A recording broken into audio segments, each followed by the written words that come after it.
Welcome to the Uncomfortable Conversations podcast, the untold stories of the 3HO Kundalini Yoga community. I'm your host, Guru Nishan, and I started this podcast because I love the community I was raised in, and I love the people of our community, and the truth of our community matters to me, and your stories matter to me. And so I started this podcast with several intentions in mind, which I read at the beginning of every episode.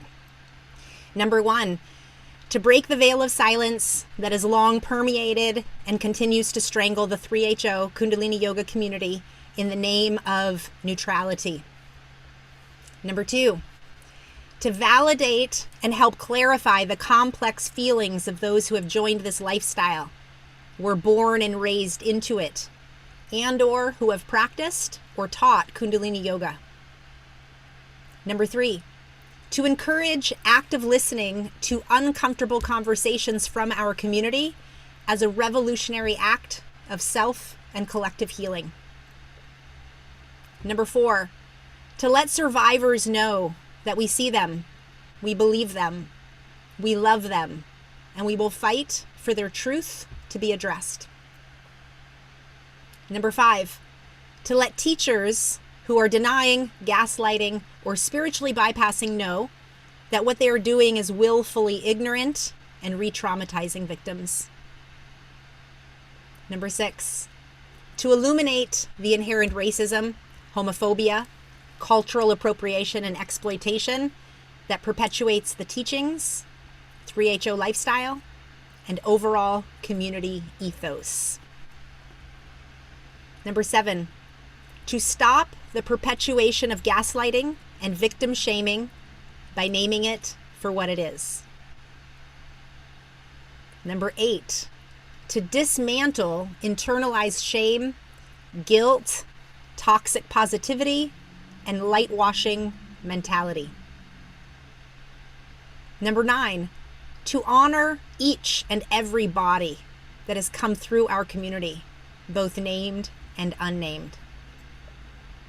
And number 11, to encourage people to do their own research, process their own emotions, get somatic therapy and other support as needed, draw your own conclusions, and be critical thinkers rather than just blindly follow anyone.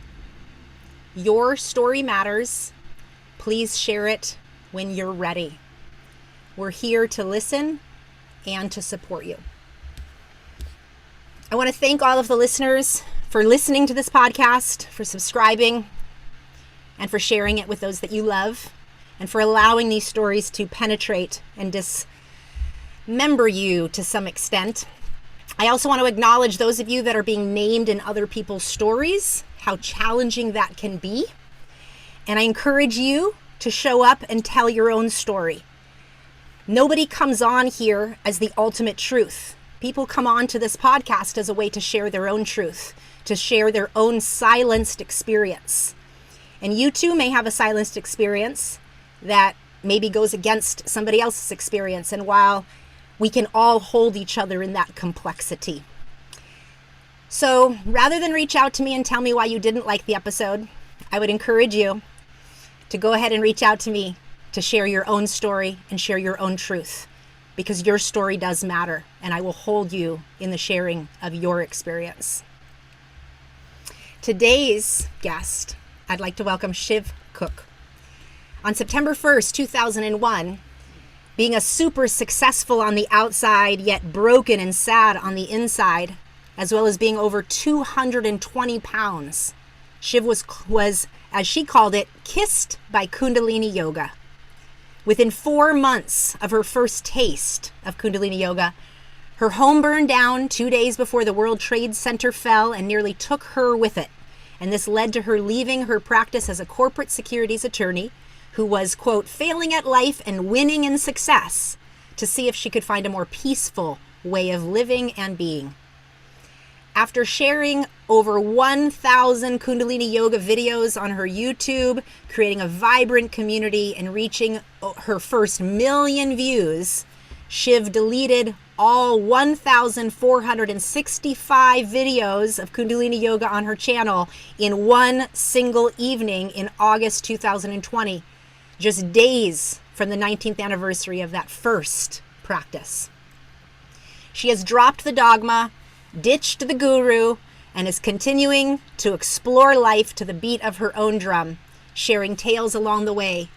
Nature is her teacher, and life is her practice. I want to welcome Shiv Cook here to the Uncomfortable Conversations podcast. Thank you for being here. Wow, thank you. Gosh, you made me cry. I don't even know what the hell's going on here. Like, I've literally got tears rolling down my face. Like that was such a visceral experience hearing that, which is really strange, isn't it? But golly gosh, like I need a tissue. Let me just reach back and get a tissue. I think it's so powerful what you're saying, that when you let yourself hear these intentions and we let ourselves feel the parts of ourselves that have been covered up and silenced. Right, yeah. Volcanic material gets to like kind of erupt, and healing comes from that empty space. Yeah. Okay. Thank you for being here. Thank you for all of the trial and error of us getting a hold of each other as well. Right. Yes, like you said earlier, it's been a long time coming, and it's not like we even really know each other than from this whole thing. Yeah, so tell me, why do you feel it's important to share your story here on the podcast? Well, I mean, first of all, I agree with you that all of our stories are important. I mean, that's where we all come from. We all come from sitting by the fire, sharing our stories, sharing our experiences.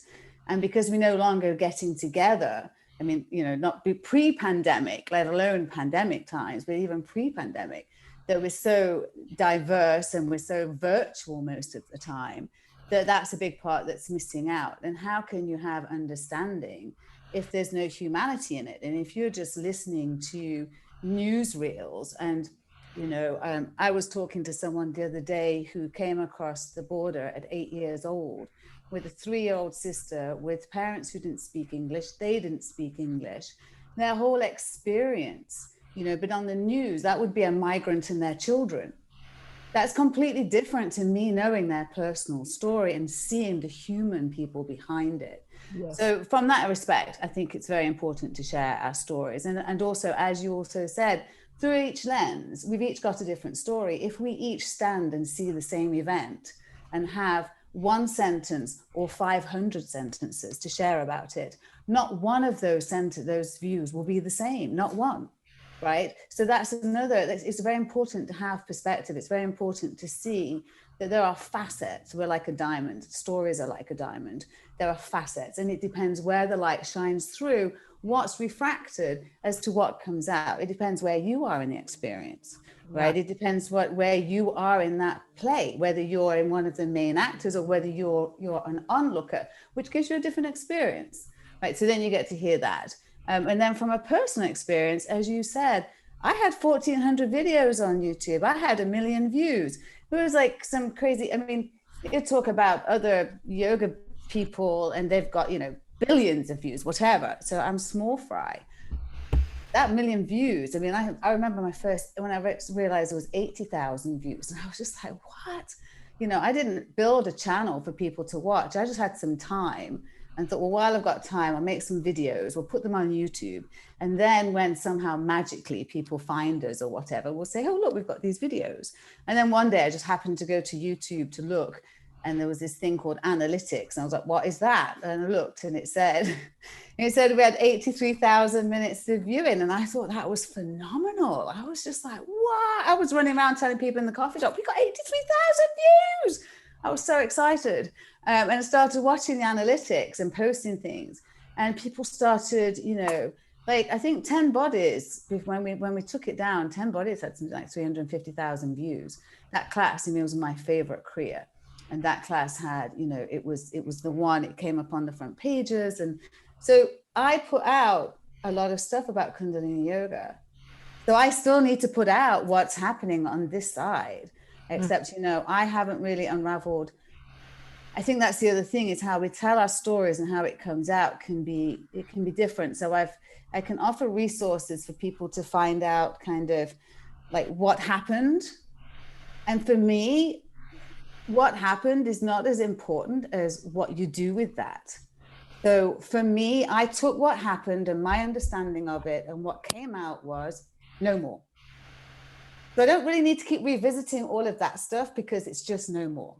I know that that's my equation, but I understand that other people need to make their own.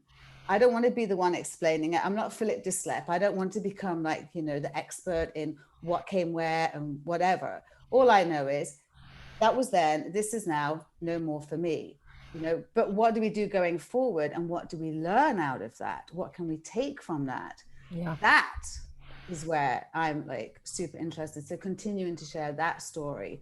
So that's why it's taken me a while to come out about it, because everyone wants to hear the what. And it's even it was a big part of my life. It was 19 years of my life. I wasn't doing YouTube that whole time, but Kundalini was 19 years of my. I left a practice of corporate securities law, 3 months after my first class. Well, not even a class. I mean, I just did it with somebody up in Harbin, and for me, it changed my life. Kundalini changed my life. I can look back now and dissect it, and I can make a story that, well, maybe it's not the Kundalini that changed my life. It was just the fact that I wasn't doing what I was doing, and I was doing something that was better for me, and it took me to these places. And, so yeah, that we have an interior, that we can have moments in our life that get us to access our own interior. They get us to access this essence in us that is always there, that spirit, that soul calling, whatever you call it, whatever your mythology is. And that a practice, a modality, a teacher, a healer can come in and be the catalyst that helps us activate us, but it's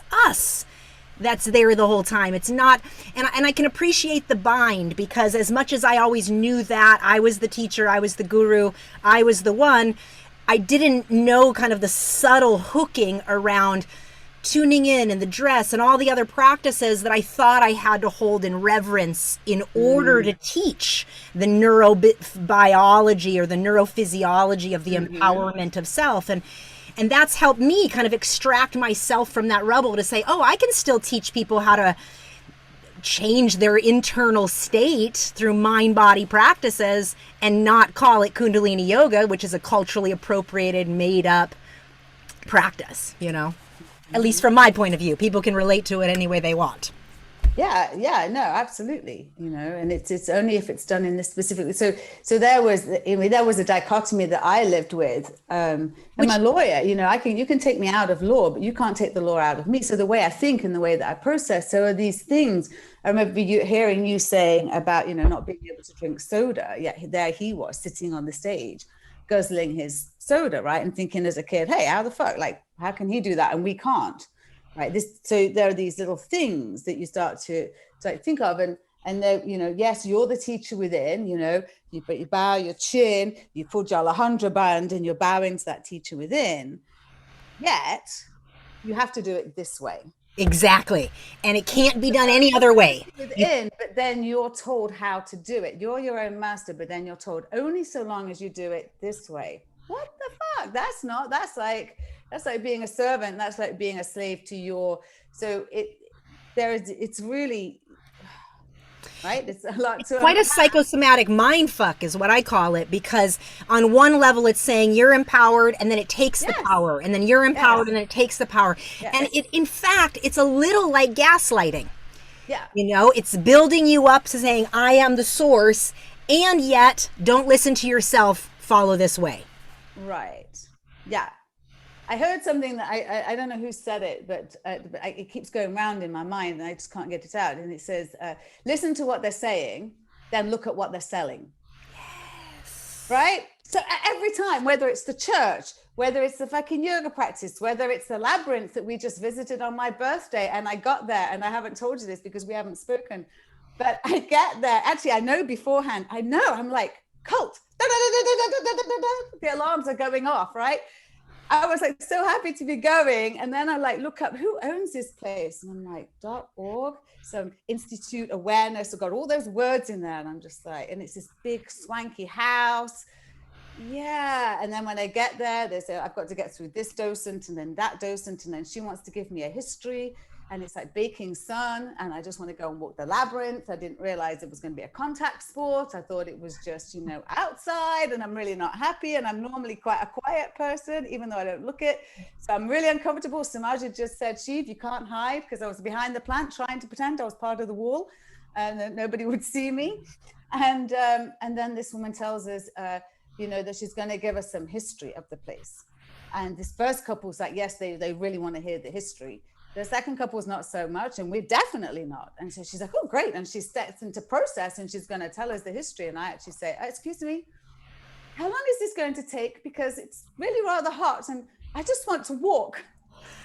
And I managed to get that shit cut off. But she was about to launch into, but she did give us a little bit of the founder and what is, and it was definitely, and then there was a special meditation at 2:30, 3:30, and 4:30 in the garden, and everyone was free to join. And the first couple were like, they were primed, so they said yes. They were like, uh-huh. And she's like, 2 for meditation at 2:30, 2 for meditation at 2:30 into the walkie-talkie. And I'm just stood there, and I'm just like, ah! I don't know whether to run. It's a 45-minute mile trip to LA that we've done to go and do this. So I'm going, okay, just stay, Shiv, just stay. Like, it's a garden. Hopefully she's going to let us go when we get down there. You know, she's not going to take us all the way through. And fortunately, when we get to the labyrinth, she gives us a little instruction on how to walk the labyrinth and asks us, you know, has anyone ever walked it? And there was just the 2 of us, everyone else hadn't. And then she did leave us. But there was the meditation at 2:30. But what was interesting was the first couple, they spoke to them for a very long time. They were prime. Like, when you looked at the 6 of us, forget us, like, that's cool. We've got our thing, leave us do. I think these 2, they're prime. They'll come to the meditation. They're going to take the next thing. And it just the whole way, and just seeing that, you know, it was really quite an experience. And, you know, we'd done Hare Krishnas not long before, and that was just for one day knowing, right? We just went to do it for the one day knowing. But how this happens, and, you know, this demystifying this fact that people join a cult, right? Because that's what this is. I'm tired of hearing that people joined a cult. Nobody joined a cult. Everybody did something. Everybody started something that was in some way beneficial to them, and they got encapsulated within and drawn in, but nobody actually sat there and said, oh, look, now I want in. Which cult shall I join? Now I think this cult, I like that cult. That cult's really, that's like fucking super cultish. I'm going to join that one. You know, I just think you're bringing up such a good point that we have to get better at our radar system to recognize the symptoms and the kind of the marketing funnel that organizations use to move, like what you're saying, to move the prime, right? Like, oh, they're all like, yes, yes, and they move right through to the next section. And how this feeds and breeds on our most basic primal needs of connection, belonging, acceptance, unconditional love, like all of these ideals that most of us have early wounded trauma from, because every one of us have had a childhood that wasn't perfect, right? Or didn't have parents that weren't emotionally stable per se.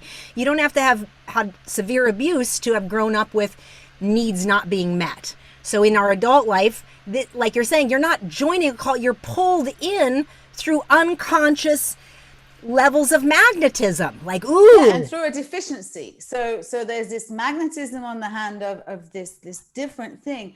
But there is this deficiency here within ourselves of there is something inside of us that is not happy, that is at unrest, that is in dis-ease, right? That is wanting something more, is wanting, as you said, it's the connection, it's that thing that's been eroded away from us, right? You know, united we stand, divided we fall. The infrastructure of our industrial way of living has divided us in that way. Social media and technology has only come into further compound that in many ways, and it has also helped us in many ways. So it's that double-edged sword. Isn't every sword double-edged? Otherwise it wouldn't go through anything, right? It would be fucking blunt. It would only be able to cut one side. It would be a knife, not a sword, right? So there is that double-edged sword to it, which means don't pull out the sword when you only need a knife, right? So it's more about how we use the sword as opposed to the sword being bad. But still, nonetheless, there is that, double edge, and there's that yearning inside of us. And then there's that third part, I think, that says that yearning inside of you can be fixed because it's a part of you that is broken. And that's the one that we have to look at what they're saying and then see what they're selling, because be it the church, be it whoever, they're all telling you that, it's okay, don't worry, because that's the first part. You're broken, right? You need fixing. Oh my gosh. Oh, no, don't worry. You can fix that. You can fix that.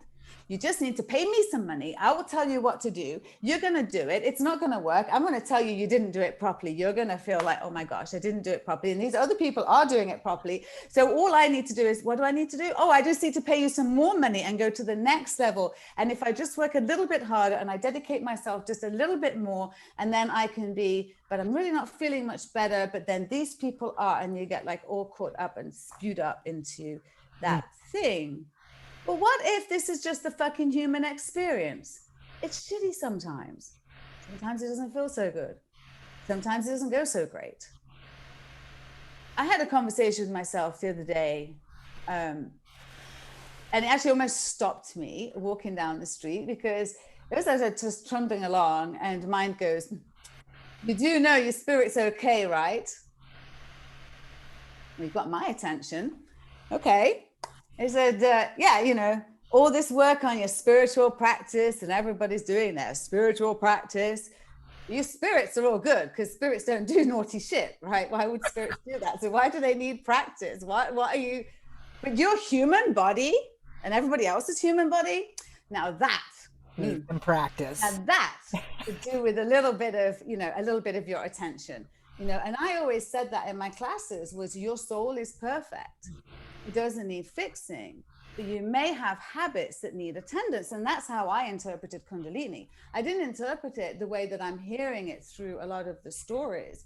Like, I would not wear a lot of clothes, for example, and I didn't change the kriyas, and I always tuned in.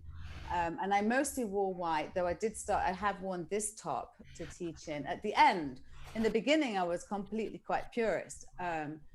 But then towards the end, I did do that after teaching so many classes and online, and in the baking outside as well, because I never taught inside the studio. I didn't teach inside, and I didn't teach in quiet places. I taught to help people with their daily life. That's because it helped me with mine. So that's what I was sharing, and I shared it outside because my other thing was it doesn't have to be quiet on the outside to be quiet on the inside. So if we're doing a meditation in the park or on the beach and someone's cavorting around at the side, I hope it's going to be quiet. But if it's not, well, yeah, that's life. But you can still carry on.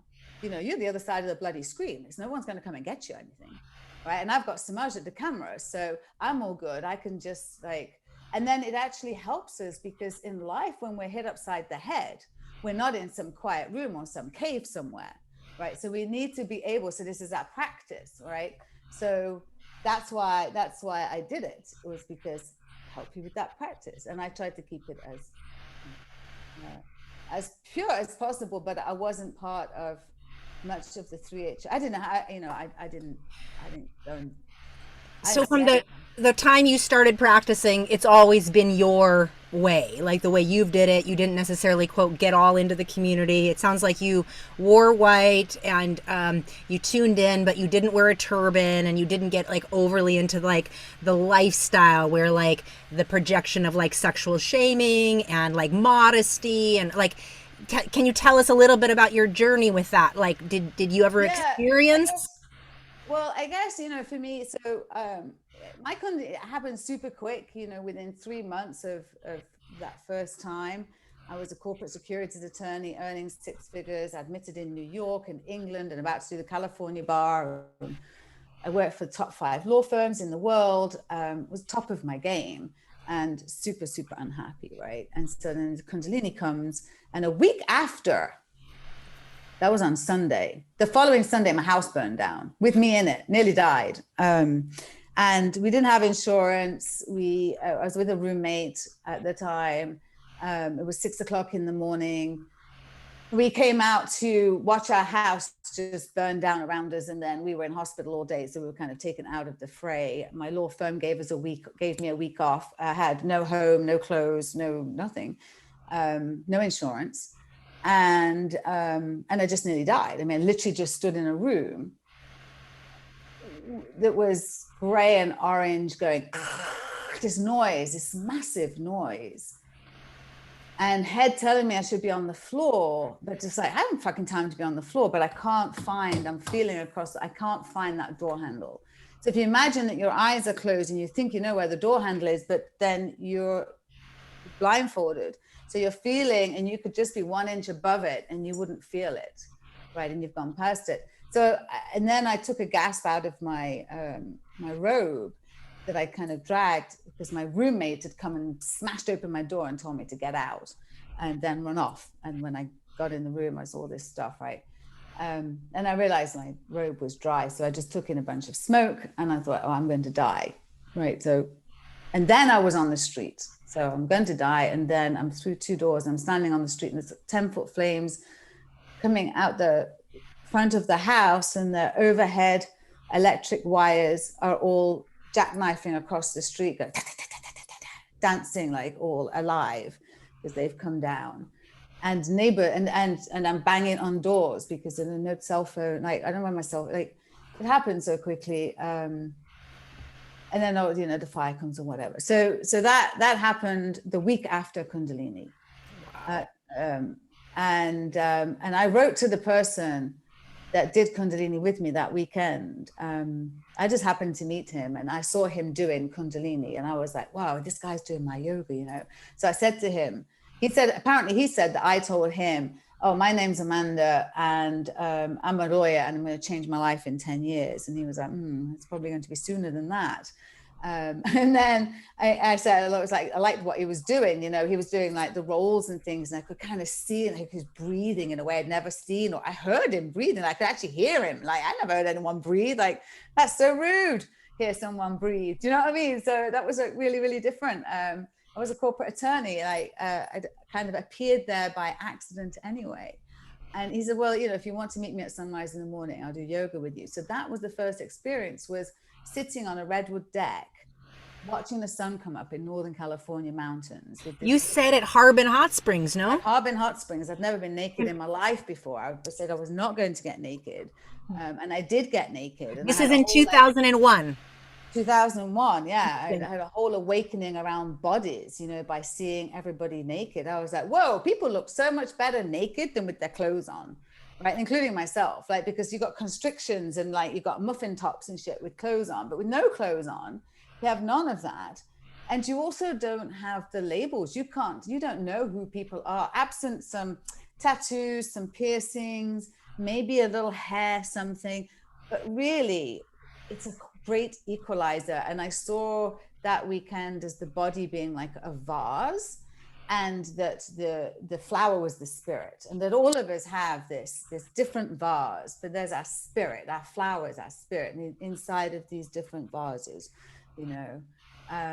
and I made a vow to myself that weekend that I would just get changed. I would just, instead of trying to hide under the towel and make oneself more conspicuous, right, to try and hide this body that we've been naturally given, for God's sake. And so so I'd already had that before I did Kundalini, and I wasn't trying to run around at the time and be naked, but I also wasn't going to be prudish either. I found liberation, man. I mean, I got out of a black suit and into the park and drumming and doing yoga outside. As I say, I did all my yoga outside. I never did any. I taught at the gym, which was, that was kind of, Kundalini Yoga at Gold's Gym in San Francisco was a very different place to take one's sheepskin. And I think maybe at that time I did have a turban on, because I did wear a turban for a short time. And then as my hair grew, and as I kind of was like, where am I going with this?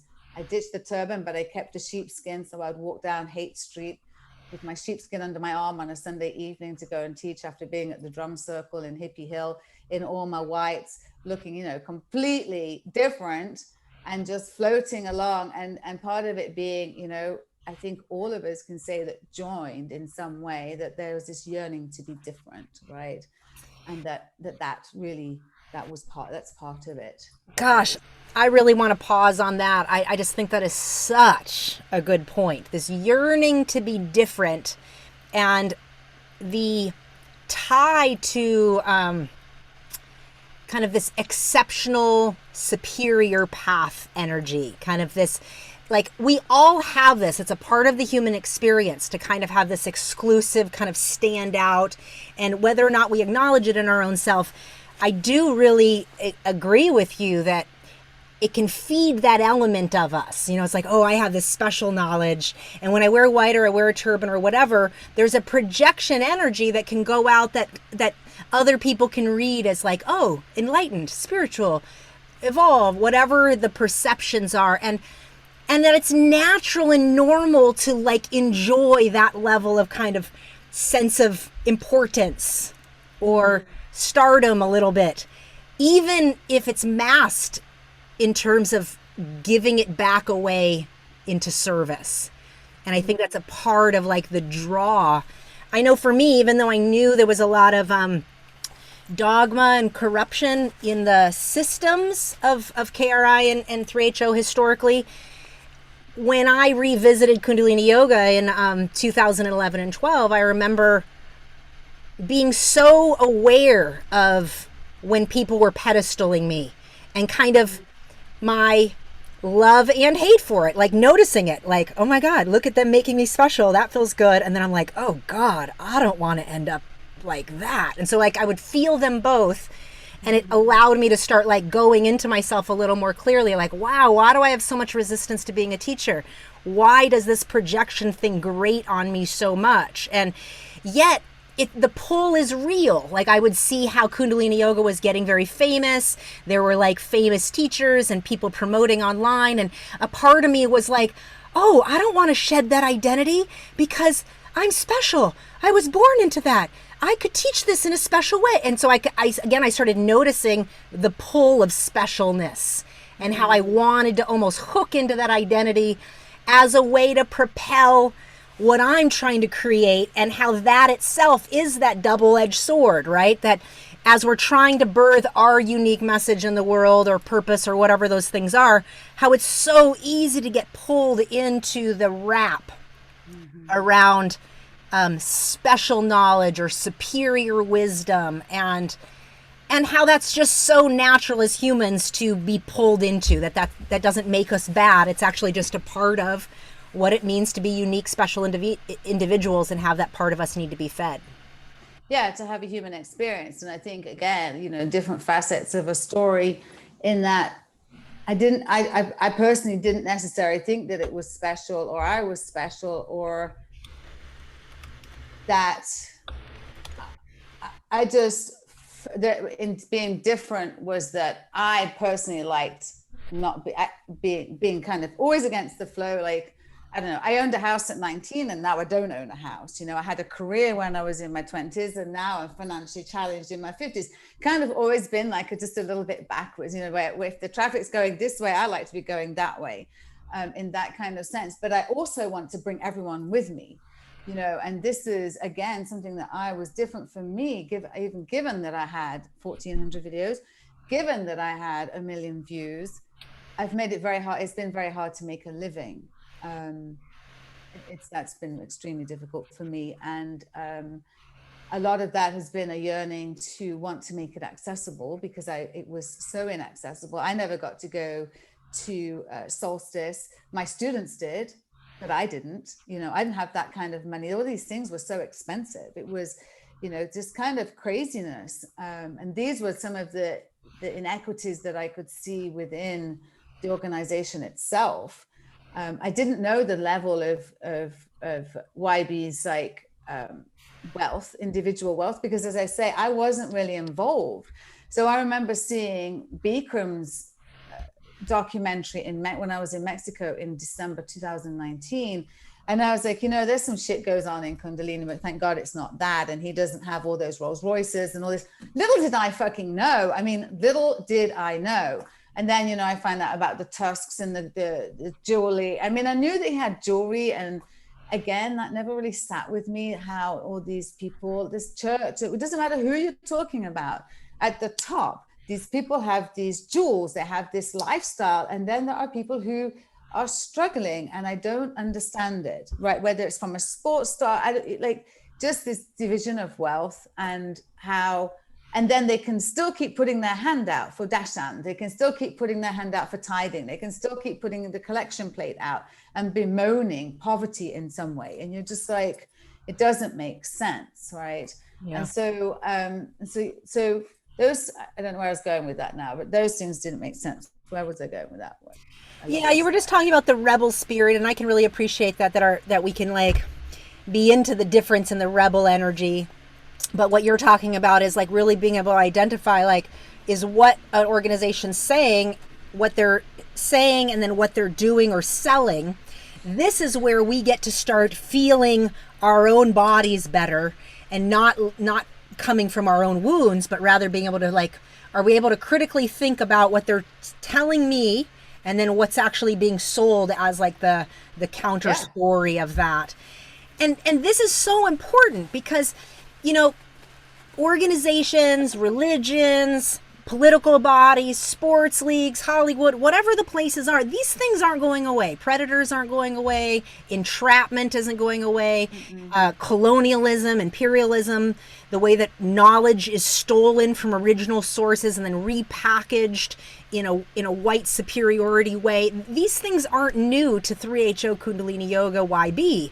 They've been around for thousands of years, and we're pulled into them through the experience of being human, that we have needs and wants and desires that people exploit, organizations can exploit to feed their personal agendas. And so what you're speaking to really kind of maps out what to pay attention to.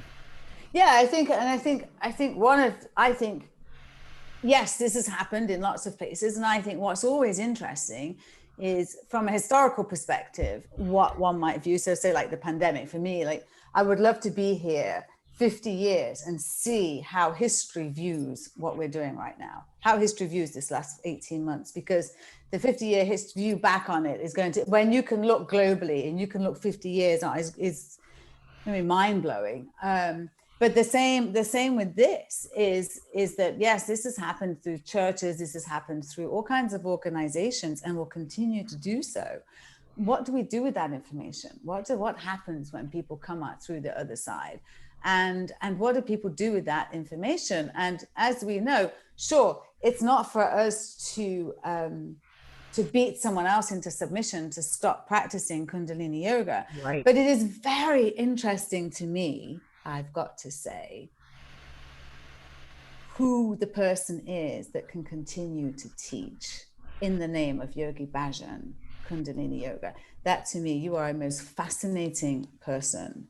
Like, I'd love to get inside your brain, because how you can overcome, and you can talk to me all you want about separating the man from the teachings. The man was the fucking teachings. He made himself the teachings, you know.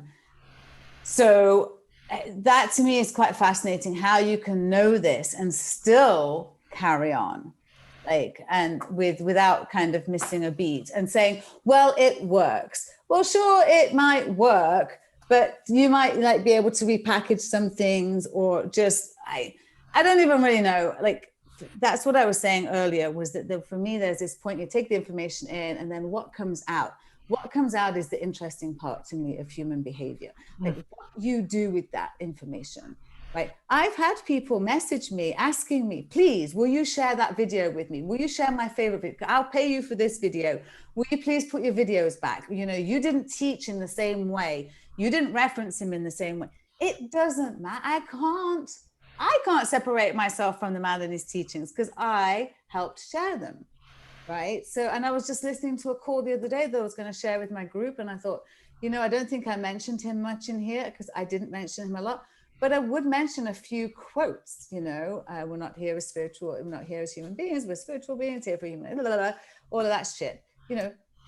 And sure, some of it's true, but the whole guise of that, and I haven't even got words for it, but But beneath all of that was this stuff that is just, I cannot get over, that once my mind knows it, I cannot unsee it, I cannot get over it, and I want nothing more to do with it, right? So I am done with it. So it's deleted, it's gone. And, and enter dark phase. I mean, enter like fucking full on grieving. And no one around me understands because I'm not in a Kundalini community. Right. Like, and so all my people are looking at me going, what happened? We want our practice back. And I'm going, and then I go into the Beyond the Cage group and I find, some solace there. But this is interesting, right? Even when we are united in our, where we are, people are still mean. Oh my God. They're like, and there was some like that. I had one person in there just kind of attack me and come back and keep coming back and again and again and again. I was like, oh, fuck you. I'm out. Like, I'm not on social media. I don't have the energy to have a back and forth with you.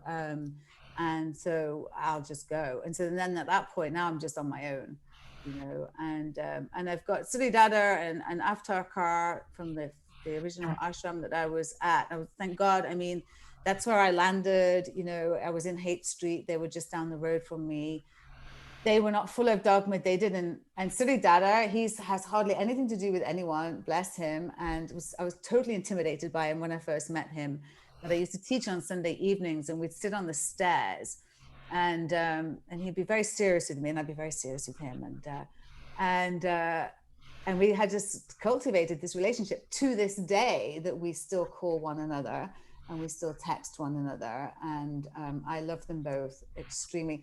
Avtarkar, I didn't necessarily speak with, but Siddhidharma, actually we would call one another and have telephone conversations and have some quite interesting conversations. In fact, you were saying about not liking to edit. I was saying to Siddhidharma one day something about not editing my YouTube videos, and Siddhidharma said, "Oh yes, Shiv Tankar, I know." And I said, "What do you mean you know?" And he's like, I saw. And I'm like, "You saw one of my YouTube videos?" I was like, he's like, "Yes." And I'm like, "Oh." And there was one that I'd done on the mountain, and it's off grid, and it was in the heat. But I'm determined when I want to do something, like I want to do it. So Samaj is like, it's too hot. The sun's too hot. I don't care. I want my video. It was early on as well, right? So I had this idea that I was going to do the video off grid. And if I didn't do it that right then, it's not going to get done, right? So we did it. But as I was tuning in, there was a mosquito flying around. So I'm like tuning in. So I just go like that and smack it and carry on. And that just so happened to be the video that Siddhidharma saw. And so that was just like really funny. I mean, he had been to my class sometimes when I taught at the ashram, because that was the first place that I taught, and the only place that I taught inside. It was the first place I took a class myself, a real class, and then it was the first place that I taught. And the Haight Street ashram had this beautiful wood-paneled room with a wood-paneled sliding door, and no mirrors, obviously. They never have any mirrors, right? One picture of Yoga Bhajan in there, just the one. One beautiful big gong, and in this very old San Francisco house. And so it was just a beautiful, very peaceful place, and very quiet. So that's where I had my first experience, and that's where my first taught. So I got that. But they're the only two I've had a relationship with, and they were never too dogmatic about how I taught. So it was a revelation to me to see a lot of that in the group. Mm-hmm. I always felt like I had to do the kriyas, definitely do the kriyas. I got very, doing that many classes, I had a lot of books, and it took me a lot of time to choose another kriya. And then I had to choose one that didn't have a freaking song, that had some copyright to, that I couldn't do. So there was always that, like, oh shit, oh no, I can't do it. It's got that oh no, I can't do that song. And so there was always that. And then I would have to do, I've got all these big cards with all my cue notes on it. So I'd have to write all those out. There was a whole thing going on. I didn't know how to make videos either. So we were learning kind of as we go. And then of course, in every book, when you open it, first of all, you can only teach the kriya, but then in every book, it says it's copyrighted. And so I was always concerned, there was always part of me concerned that if we got too many views, that KRI or 3HO would sue us. Right? Because it's copyrighted. But then in the High Court, I think it was in 2018, through the Bikram case, it was determined that you cannot copyright a series of physical exercises. And so actually these things are not copyrighted. But I was always very concerned about, that part. And even then, there would be some prissy little 3HO person that might happen to watch your video and tell you that actually it's an inhale after the blah, blah, blah, and the da, da, da. And you're just like...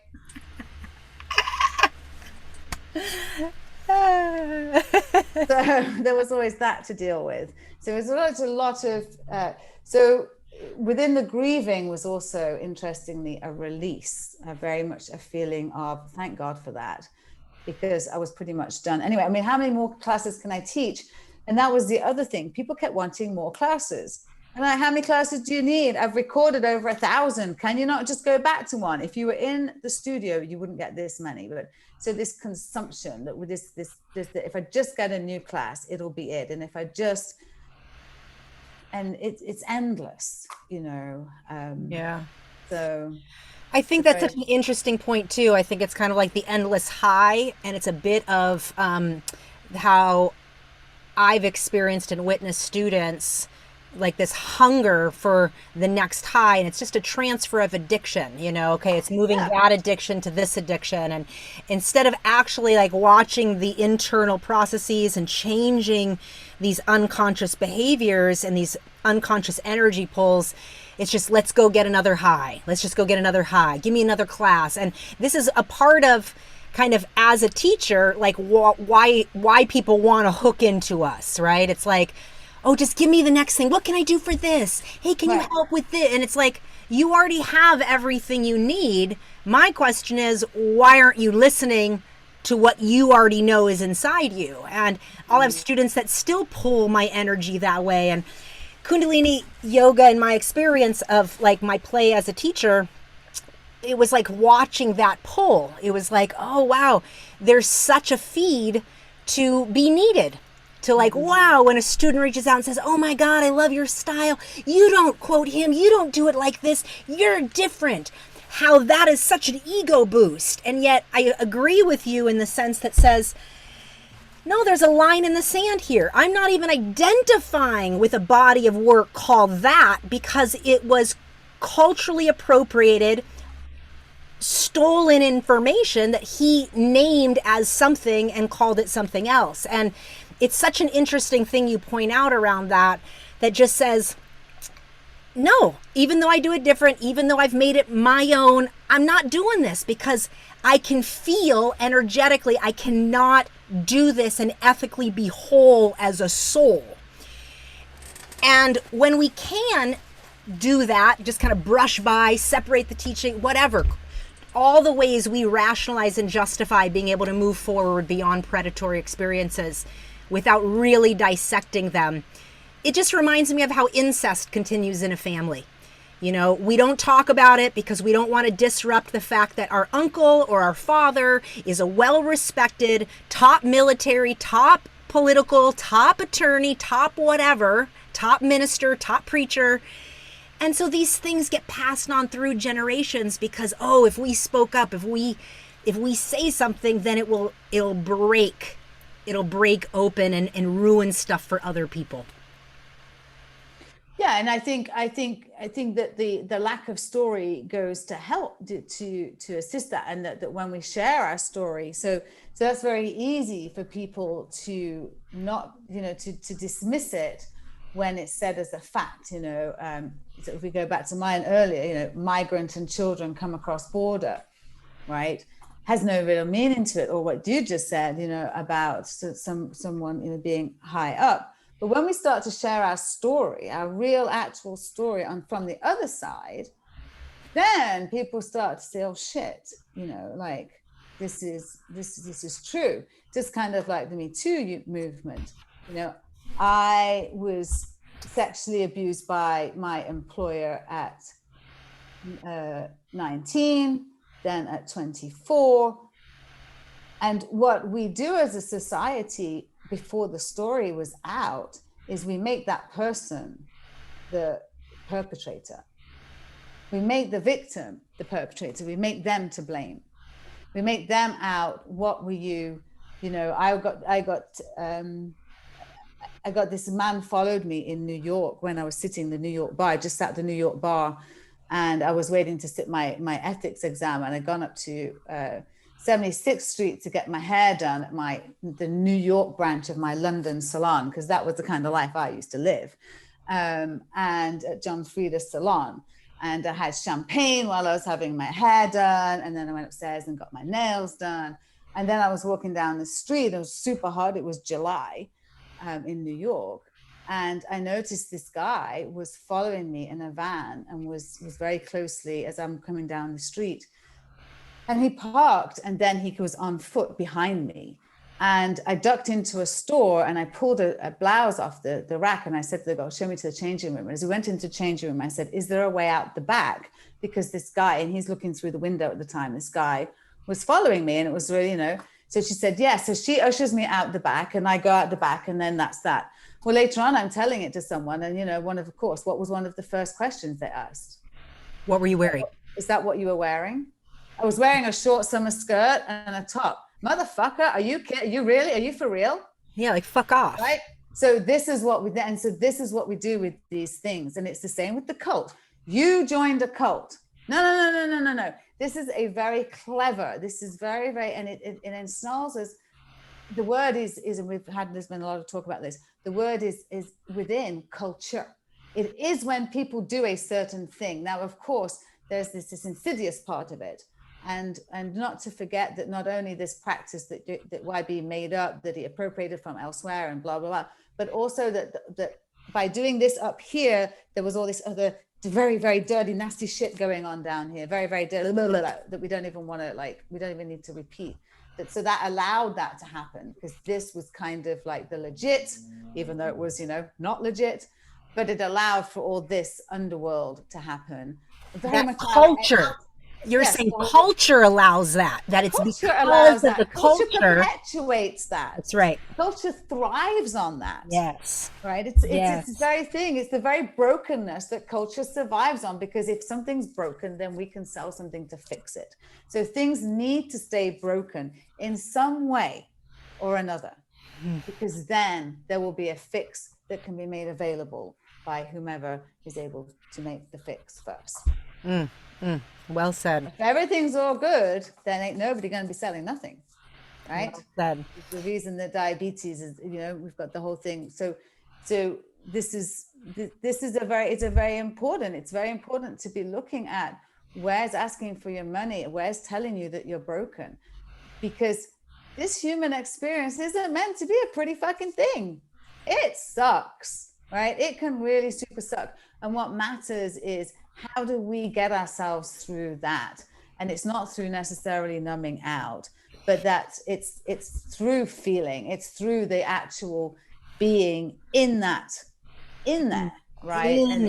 In the body, not escaping the body, not elevating beyond it to the spiritual self. Like being okay to be, to not be always up, not be always in this whole we've just been in the recording studio. I haven't told anybody else this, but we've just been in the recording studio, and we've got a meditation series called Not Your Usual Meditation Series, because I want to continue doing meditation, but I just feel like I have a different feel of what I'm really not into the no, that funny voice and that whole feeling of, I hate all that shit.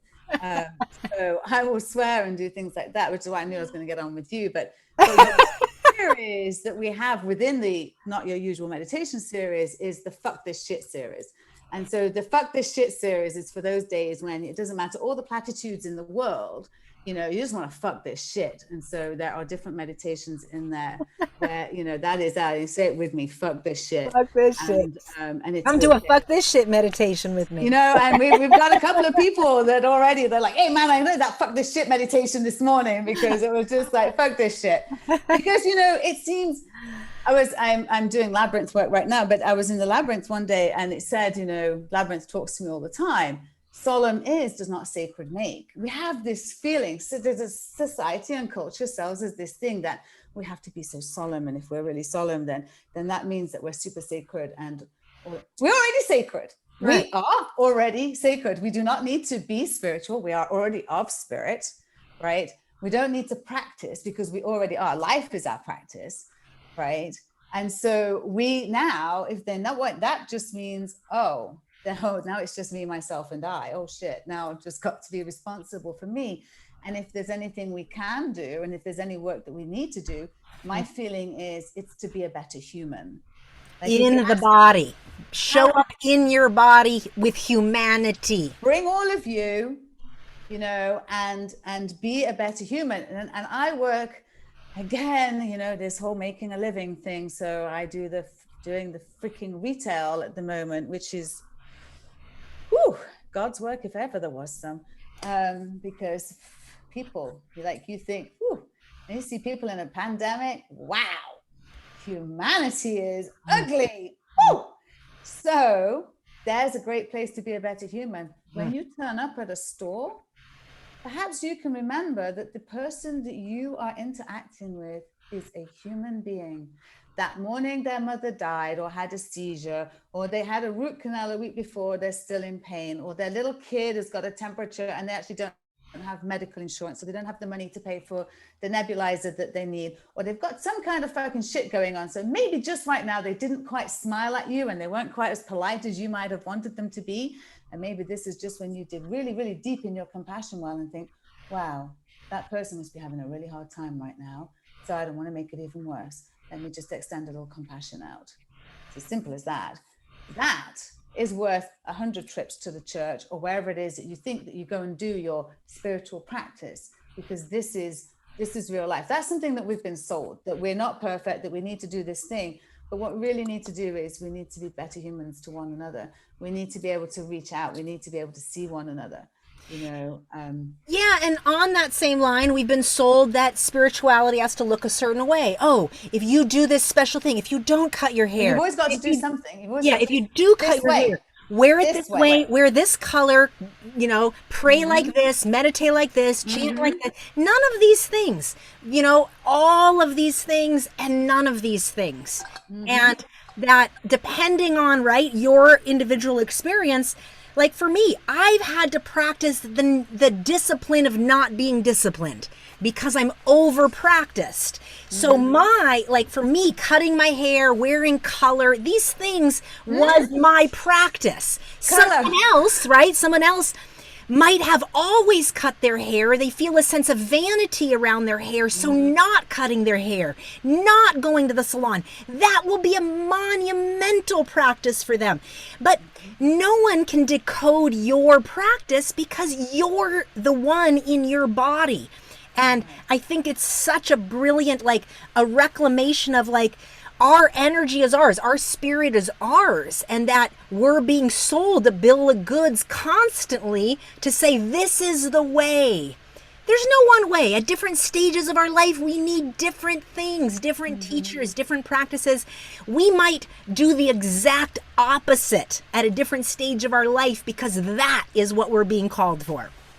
Yeah, and I think there's another thing is, you know, if you change your mind, what do you mean? Oh, so you're not doing that now? Now it's this? Fuck yes, now it's this. Fuck yeah, no, I'm not doing that no more. Like, just because I started with that means I've got to continue with that forever. Just because I'm with this person now. I was married at 19, right? All of my family was married at 19. Every generation married at 19. All of them had children were pregnant before they got married at 19. None of them will listen to this, so they don't care. Me, at least I broke that chain, right? I was not pregnant, so I feel pretty good about that. And I did not have children, and I feel really good about that too. Like, I feel like best decision I ever made. So anybody out there, kind of aside, not wanting children can be the best decision you ever make. You want children? Have them. You don't want children? Don't have them. So much pressure. That's a whole another show. But so I didn't have children, but I was married at 19. And then I was divorced before I was 21. You know, and the idea was that I was supposed to stay there, but I could see, and I literally looked 10 years, 20 years, if I stay, where will I be? And I was like, oh, fuck no. So if I don't want to be there in 10 years, I'm out now. And so I did. I was out, and my family didn't speak to me for 2 years. I was completely cut off. And okay, well, that's fine. I'm not going to do that. you know, and so I don't know why I was saying that. Um, Yeah, just we're talking about like going, oh like yeah, having to breaking go the to this, opposite. having to Yeah, go to this. choosing the opposite thing. So no, you know, even with my family cutting me off, and even with being the first divorce and all of whatever and whatever, I don't really care. It wasn't going to work. Lovely guy, whatever, didn't work for me. And I think that there's this thing that we you know, we're told that once we start something, we've really got to finish it. And I do think that there's a, you know, of course, but along the way, you know, it's kind of the analogy of the plane setting off, isn't it? It's something like 99% of the time it's off course, and then it corrects. But Course if you correcting. bend it off like half a degree off as it sets off, then it's going to arrive in a very, very far off place, right? Just from being slightly off at the beginning. So sometimes we get somewhere and we go, you know what? This isn't it. This is time for this turn. It doesn't mean I got a lot of benefit out of that 19 years, right? So I can't negate that. I did. But that's, again, that doesn't then mean that that's another reason to take it forward, because that's why another people say, but it works. That's the biggest one, right? Isn't it? Like if you hear Oh that my one, God. but it works. It's what I need. No, you work. You work You work. your If you don't do physiology. that thing, it's kind of like the dieting. It's not so much what you eat, but what you're not eating because you're eating this thing. So if you took yourself away and did something quiet, did something, you know, like right now, I've just completing like a year now of being on the beach at sunrise, sorry, at sunrise. So I started during the pandemic. It was fucking amazing. There I was I did all the beaches. I didn't know the beaches of Southern California. I'd filmed on them. I'd filmed all our classes, but we turn up and I would film 2 or 3 Kriyas, and I'd do a 5-minute one. I'd do an 11-minute meditation, and I'd do the Kriya, and I'd do 3 of those, and I'd just go from one to the next, to the next, to the next. So I'd be like freaking exhausted by the end of it, and it would be dark. Literally on the last meditation, you could hardly see me. And I'm like, well, they're meditating, so they don't need to see me, so it's fine. And they know we're on the beach, and they just got to be with the sunset. So I didn't really know the beaches. So last year when I was like, it was a month before I'm reading Premka's book, I'm contemplating all this stuff. I don't really know what I'm going to do with it. I'm also 50, I just hit 54, so I was 53 at the time. I'm having mad night sweats. There's a pandemic. You know, there's just all stuff going on. I can't sleep. I'm awake at 3-4 o'clock in the morning, and one day I'm at the ocean and I'm like, I wish I lived here. And then I was like, well, what would you do if you lived here? Well, I'd come to a sunrise and I'd do these things. It's like, well, you have a car, don't you? Like, can't you just get in your car and come? Well, I could do that. Yes, I'll do that in the morning. And so that's what I started doing. And then I just got a map, and I was just like, I looked at all these different beaches, and I just would go to these different beaches every day. And I'd call my friend who's lived here for 35 years, whose house I'm staying in right now, and say, I'm at, you know, whatever beach. And he's like, I've never been there. And I'm like, oh yeah, I love it. You know, like, so I'm hitting all these different beaches. So a year later, I know all these beaches in a much more intimate way, and it's become my practice, you know. And then in December, after like we deleted the YouTube channel in August, in November my tooth broke, which just led to I can't even describe it. I can't even describe how I've never felt like that in my whole life. And especially given an age thing. So there's this, I'm not feeling old, but the body is, and so this is something inside the body that broke, you know, and it's my bones, and I already know, and I've got a kidney thing that I know is leaching calcium. So there's all these things that are, and then this tooth, and with a lot of money and a lot of stuff needing to be done. So I really just kind of went undercover, and about a month later, that's when Labyrinths found me, much in the same way that Kundalini did. I don't even really know how it happened. I said to Samaj, we were staying here at this house, and I said, I need to learn how to draw labyrinths. And then I sat at the dining room table, watched 3 videos, drew about 100 labyrinths in a book. And then I was out on the beach like 2 mornings later. This would be about December 18th, the first time. And then on solstice, winter solstice, on the 20th, I was on the beach at sunrise, and I was like, well, fuck, I could draw one on the beach. it was like a magic idea to me. And so I got with my finger, you know, and I'm like, I kind of need a stick. So the next day in the garage, I found a long stick and I did it with a stick. And then I remembered that I'd actually picked up a couple of sticks and after a storm on a walk with Samaj a couple of months earlier, when the Santa Ana winds had come through, and we found some sticks and we're like, well, these are good sticks. And we picked them up and took them home, as you do when you find a good stick, right? Doesn't everybody take a good stick home when they find it? Didn't know what I was going to do with it. And then all of a sudden now it's actually my drawing stick, and they're really not that easy to find. So now I've got this drawing stick, and I've drawn, I don't know, like, I can't believe it's only been 6 months actually that labyrinths have been part of my life. And I didn't tell anybody about it I've only just started posting them myself. It's been very private work that I've done with myself that has taken me in, and it's been like just crazy. I love it. It's amazing. Well, yeah. I want to just reflect you for a second and just say how absolutely fucking courageous it is to disidentify from something that's so easy to hold on to in order to have an elevated space of influence. And the courage that it takes to kind of say, nope, I'm not identifying with that anymore. My spirit is calling me to something else. What I'm here to teach, it will continue to flow through me. I don't know what it's going to look like. I don't know the shape it's coming in, but I'm willing to listen to the disruption inside, and I'm no longer going to cover it up. And that's what I hear when you tell me your story here. Yeah, and I think that word teacher, I'm so like, I've always been so like, I don't want to be a teacher. Like I'm not a fucking teacher. I'm here. I just share. Like, I've got this journey, and I think that's been a lot of, you know, as soon as we declare ourselves as a teacher, then there's something to pay for again. And so I understand that we do need to obviously make a living and stuff, but that like, that's what makes me uncomfortable in that. I want to gather community together, and sure, people can pay me for creating that space. And there would be some like sharing, like sharing it.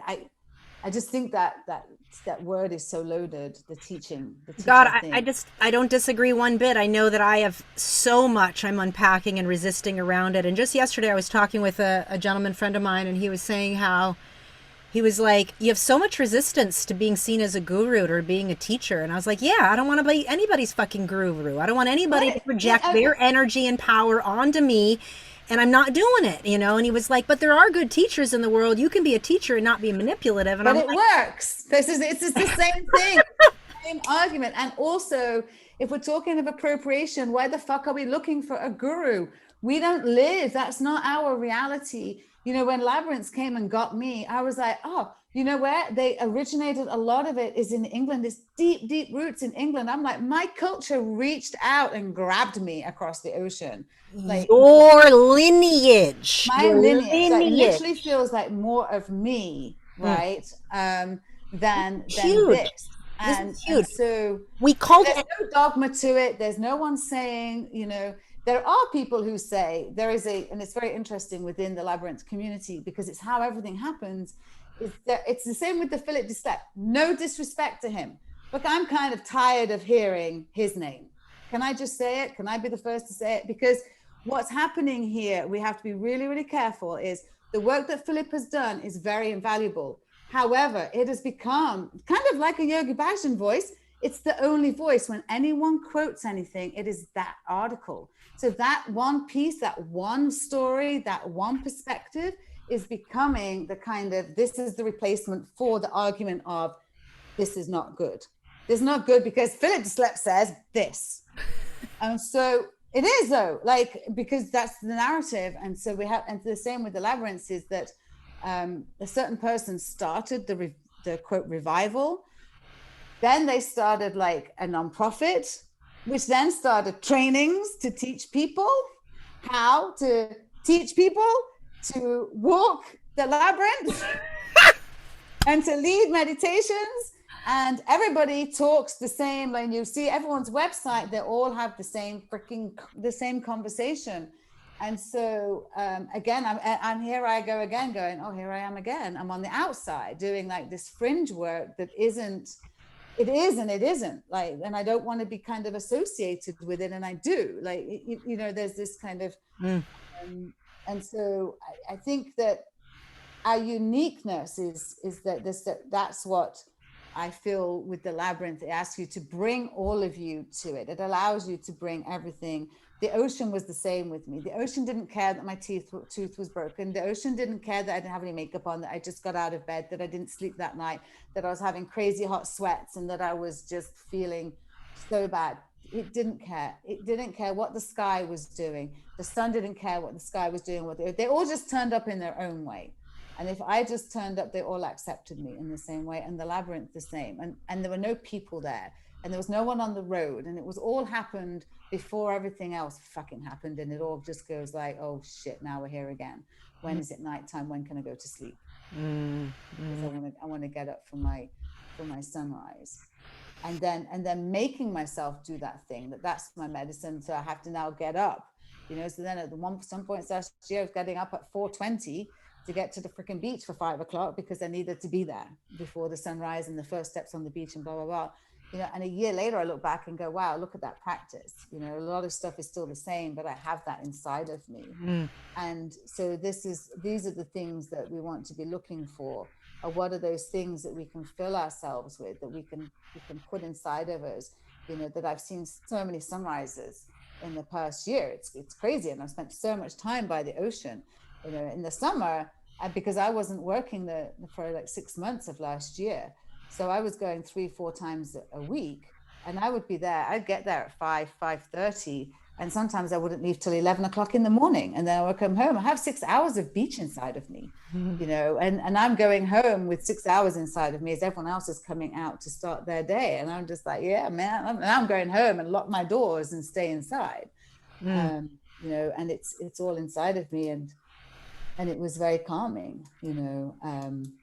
So when we start to take ourselves out, then and do something, you know, we just think that it's this thing that's helped us, and maybe it has, but maybe it's time for something else, you know. Yeah, and maybe it's time to re-identify with what has helped, because like when we're listening to the call of our own soul, right, a practice can come in. I was like, oh, you need to do that.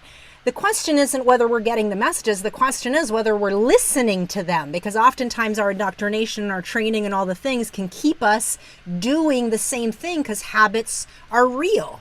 You know, habits support us until they don't. So if we're getting a call beyond what we've always been, oftentimes those calls can show up in ways that make us afraid, make us uncertain, because it's like going into this new dark place for a new metamorphosis of you to emerge. And like you're saying, it's like it required you to make a decision to listen to you first before the next information came to you, only for you to have a better radar sense to be like, oh, I see what's happening in this community. Also very similar. I'm going to get the knowledge I'm here to deliver, and I'm going to do it in my way. And that it's like an ongoing practice of listening more to you than all of the training and the indoctrination that you've had. Yeah, in fact, Suri Dada, I quite liked it actually. He nicknamed me the Julia Childs of Kundalini Yoga. And I thought I was like, it's just really good, you know, Shiv, you know, the Julia Childs of Kundalini Yoga. And I was like, I'll take it, Suri Dada. I like it. And actually was in my bio for a minute, you know, and that was another reason why a lot of people the people who did gravitate to my class was, no offense to the other people within Kundalini Yoga, but I wasn't weird. They didn't think of me. I was, you know, I swore, I would say things. I didn't have the turban. I did wear white, but I wasn't so, I just wasn't so, right? And so Totally. it was a different. It was relatable. There was a level of down to earth. Here's the thing: with 7 billion people on the fucking planet, we don't need everyone to like us. So it's cool. You like me, you don't like me. You like me, you don't. It's cool. You like me, stay. You don't like me, go.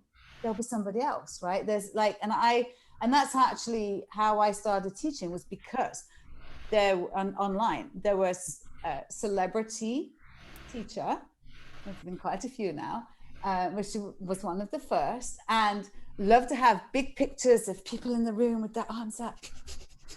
Oh yeah, because it just makes, get people to do that, because number one, it makes them feel great. And number two, it's a fantastic marketing picture when you've got a whole room of people with their fucking arms up like this, like regular people that like not in their yoga clothes, right? And so at some conference or whatever, but never tuned in. So this was why I had a conversation with Siridada. I found it to be very serious. To me, it was like, really, do we need to tune in? Because if we don't, it would be a lot easier. Like, because it's really hard to get into people to do this really strange fucking tune in thing. And we decided that it was. So I had to carry on doing this strange tune in thing and get over myself, right? Which was really hard, like to do on online. But I didn't like the way this person was doing it, right?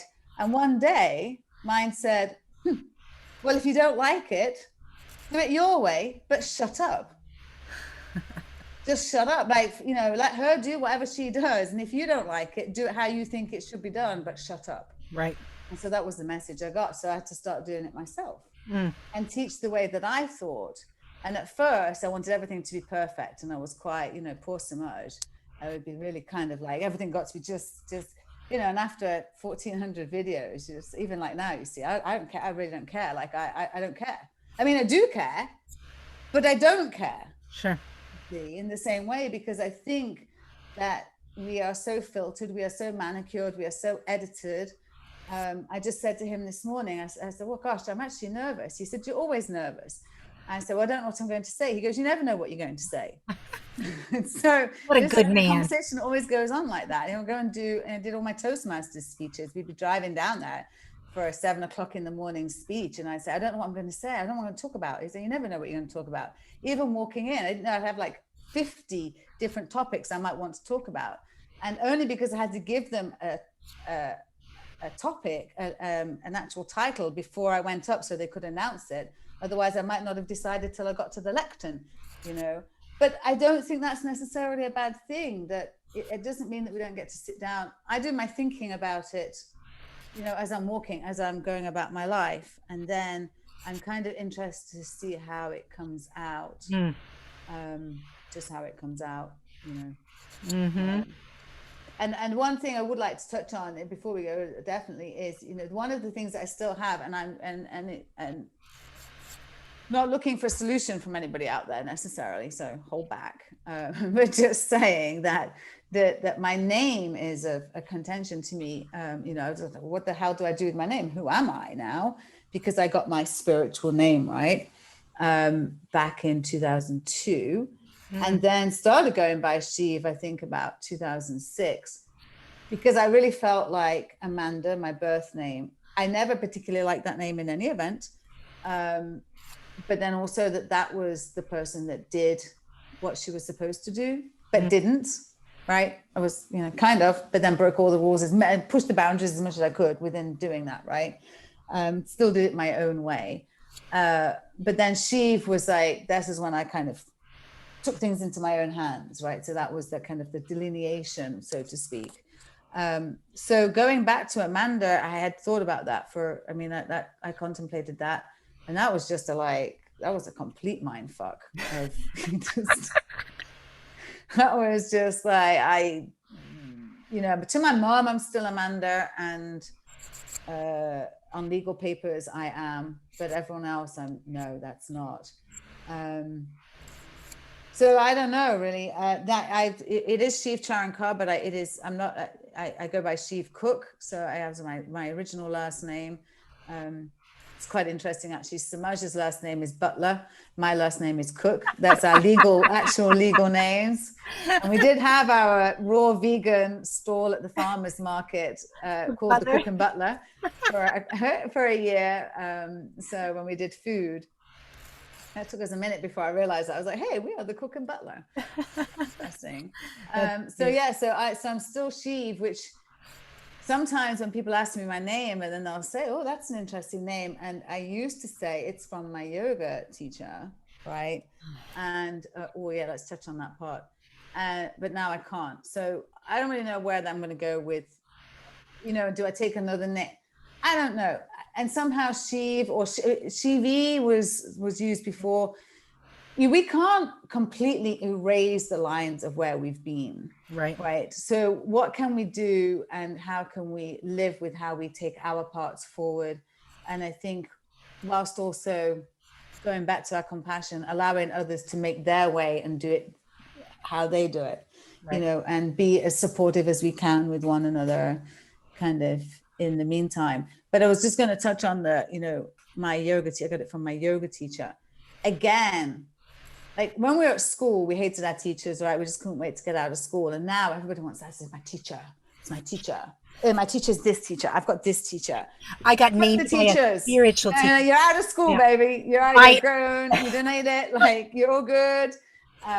So, you know, this whole like my teacher and the whole very possessiveness of it doesn't mean there aren't things to learn. Doesn't mean that I know everything. Don't get me wrong, because that again is where we go these days. Oh, listen to her. She obviously knows everything. No, that's not what she's saying. She's saying you just don't need like my teacher. That we actually, you know, we are our own best teacher. We know if we start to be better humans, how can we be a better human? I think that to me is where that's where I want to be. How can I be a better human? And that happens in the smallest of ways, you know, like, again, in this retail job that I have, I meet some fuckers, let me tell you. Like, I hate you. Like, I hate you when you're a fucker. But I also meet some of the really sweetest people.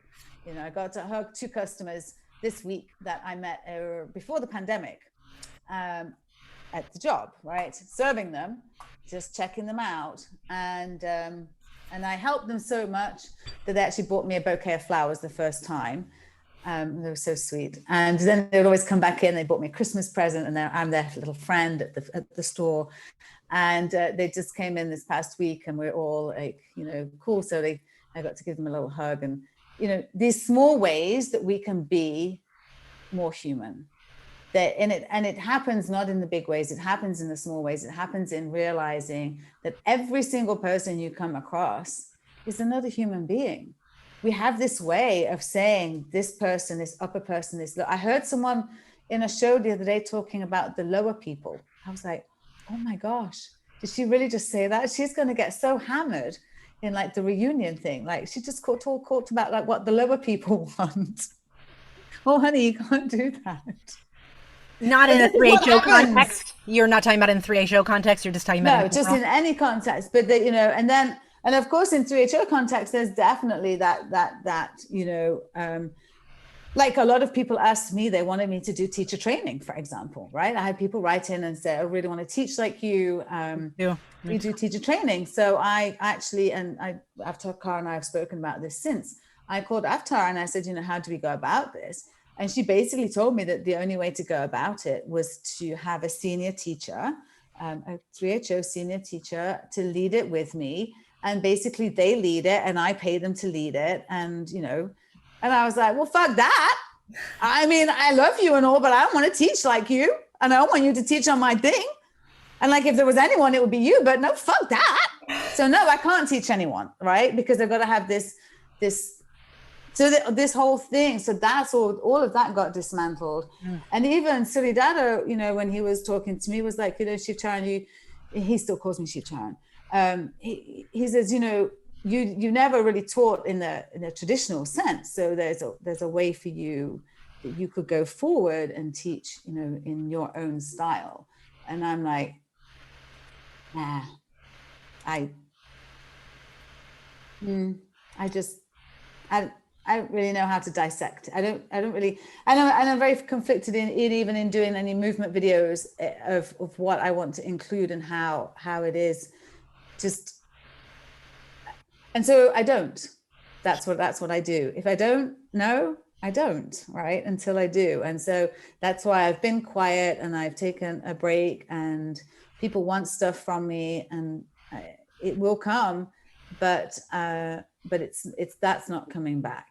It That's sounds what I know. like the form in which you're going to be teaching is you're allowing it to show itself through you, as opposed to just saying, well, people want it and it helps, so let me just stay doing this one thing that your Yeah, spirit isn't resonating with. definitely. And I want some, like that's what I love about the labyrinth. Like we did a public workshop.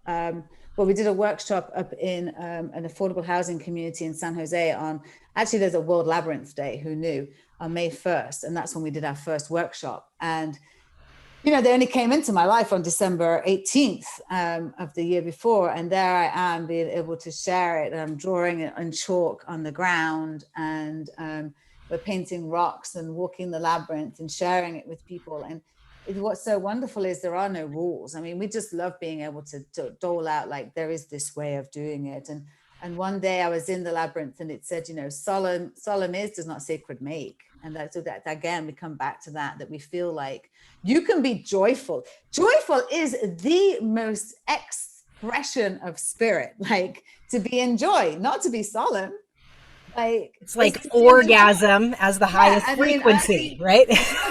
I'm not a God person per se, but I do sometimes think like that God is, if God's watching. And so my dad, I would say, is one of the most religious people. My dad's not with us anymore, but was a very religious person, right? But he didn't go to church, and he didn't have a Bible, not that I knew of anyway, and he didn't quote the Bible necessarily, but you couldn't take God's name in vain or Jesus' name in vain. And he didn't go to church, but he felt like God saw him everywhere. And I didn't mean to say that he was, a freaking saint, because he definitely was not. However, he did have this view that I always felt was quite precious, that God was everywhere. So God sees everything you do. It doesn't matter you go to church or you go to Gurdwara or whatever you do, because God sees you. So if God's seeing you everywhere, then, he saw these people get dressed up, go to church on Sunday, and then be naughty all week and think they're, all pious because they go to church or they go to Gurdwara or whatever it is that you partake in, right? But you can actually, your life is your practice. And so if God's everywhere, God see you everything, can see everything. So how's that accounting working out? Like, I think one of the best places to look is in your car. If you want to know how spiritual you are, is in your car. Or for me, when I'm checking people out, because I go to work and I'm like, let's see today, my little spiritual playground. Let's see how kind I am today. Let's see how compassionate I am today. Let's see how patient I am today, before someone looks at me the wrong way or says something that I don't quite like. And I'm like, and I'm all not compassionate and not kind. So these are our playgrounds, and these are the places where we can find out, how are we really, in practice? Yeah, which, the amount of judgment and condemnation and shame that permeates when people choose a different path or choose different practices, even to interpret, say, Kundalini Yoga for themselves. This is symptomatic of what it means when it's not actually a place where you have the ability to listen to the call of your soul. While that messaging is all up in the teachings, on top of that is, but don't do it this way. You can't do it that way. You're not allowed to do that. And so is it really that we're learning to listen to our resonance, or are we actually being trained to not, in such a deep, subtle way, not listen to that essence inside? And it took me a while to figure that out in me, because the indoctrination of thinking that these practices were the answer, as I would teach, I would have similar people. I would have my students say that too, like, you teach so differently, you're not quoting him and all the things. And I really would teach a lot about like the lower, darker energies and what does it mean to metabolize and move this energy through. But what I remember being so fascinated was how bound I felt to be reverent to the teachings. Like there was this unconscious pull that says, no, I have to do it this way or I'll be disrespecting. And that is so powerful, to be like, it prevented me from listening to what I knew my soul and spirit was here to do. Right. Well, and this is another thing you just touched on that I find quite interesting as well, is it's ancient, right? We want, when the reverence, we feel, I assume we feel the reverence because of these ancient teachings, right? So that we want to. What's interesting is that if we got a toolbox from a car that was built in like 1940s, it would be completely fucking useless for any car we've got on the road today, right? However, there is this thing within spiritual teachings that because something's ancient and it's survived the times, that it must work. When Buddha gave his, whatever teachings, and trust me, I went through a lot of Buddhism teachings as well, and I'm not saying this to be disrespectful ever.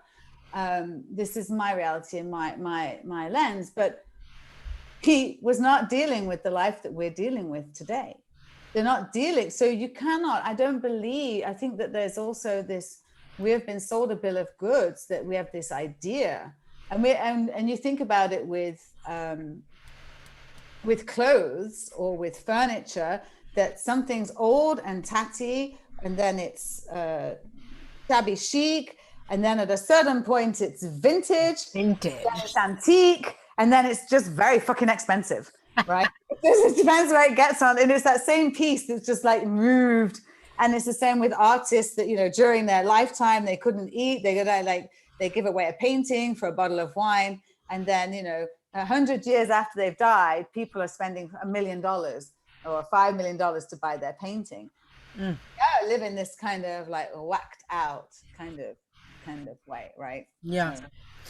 Yeah. Again, just because something's ancient doesn't mean that it works. What it might mean is that whoever was perpetuating it and whoever was bringing it forward it's just got a very good machine, and people are carrying it forward without asking questions. Because and the Dalai Lama will say, he's always quoted that you should follow your teacher for 12 years, you should ask questions, and you should make sure that they're who they are before you make them your teacher, right? And of course, everybody says that, but nobody actually does that. They see the person and they're just like, wow, this person's fabulous, and I'm just going to be, they're my teacher. And just by osmosis of them being my teacher, and actually that person's a fucking human being. So guess what? They get up to all kinds of like naughty nastiness, that then you're just like, oh, my teacher let me down, because you forgot that your teacher was a human being, the same as that cashier is a human being. So if we could all just remember that we're human beings, we might actually be able to relate on a human being level, instead of all of these distorted ways that we have cataloged ourselves into.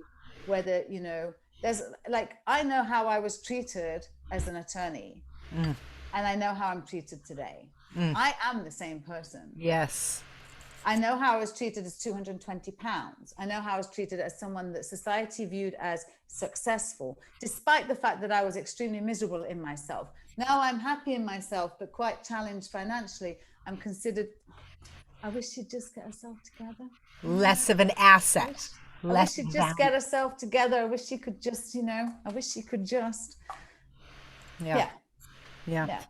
This is so interesting. Yeah, it's the conditioning. Like, it's like, wow, okay, if somebody makes enough money, we hold them in this status, and then we allow behaviors to take place. But if they don't make a lot of money, that same behavior is considered something different. And it's so interesting as a society how we'll turn a blind eye to types of behavior when certain status or teacher or roles are reached, and yet that same behavior among a poverty level person is, oh, that's unethical, that's this, instead of putting it into that special category of, well, they have needs or whatever, they're so busy, oh, they're taking all their energies going to all the ways they give, instead of seeing it for what it is. No, he's manipulating and coercing people into relations that aren't healthy. And there's a lot of people who, the ones who are carrying on, they have a big financial, there's a huge financial loss for them. And this is as you're born into it. This is a way of life. And, they've been, so especially the first generation, we can say, they've been in it a very long time. And a lot of them have made a lot of money and want to continue making a lot of money, because for all their simple living, they have extravagant taste. It turns out, right? Little old Shiv over here was doing a simple living, but it turns out a lot of other people were making like banking, and even people that I didn't think and didn't know. So it was quite a revelation to me of what quite of a money machine this really is. Yeah, I don't think people really understand the billions of dollars that the SSSC brings in. We're talking about billions. We're talking Serious Things Lab Corp oversees all of the orgs, and we're talking about billions of dollars that are funneled through our nonprofits. I've seen the tax returns and the funneling of those tax returns, the land holdings. But that's what I'm saying, is that's why you can't, like, so when you're a part of it, if by perpetuating the yoga, that's basically what gave legitimacy to the organization, that and the kind of the religious organization, which is a bunch of bullshit, which, as many people have said, at first I thought, yes, or Sikhs. I remember my dad hiring a Sikh man when I was about 4 years old, and he came for his interview with a white turban on, and I asked my dad, did he hurt his head? And Dad said no, it was a turban. And he worked for my family for about 20 years. So when later, fast forward another 20 years, when I come and the Kundalini people are Sikhs, I remember him. And then, I would see someone come in with a turban and a kara, and I'd know that they were Sikh, and say something about, Shiv Charankar or Kundalini Yoga, and they just kind of look at you, and like, it was kind of weird. You didn't really know why. And come to find out, like, oh yeah, it's not really part of it. So there's just all this, there's like so many layers that then come to light.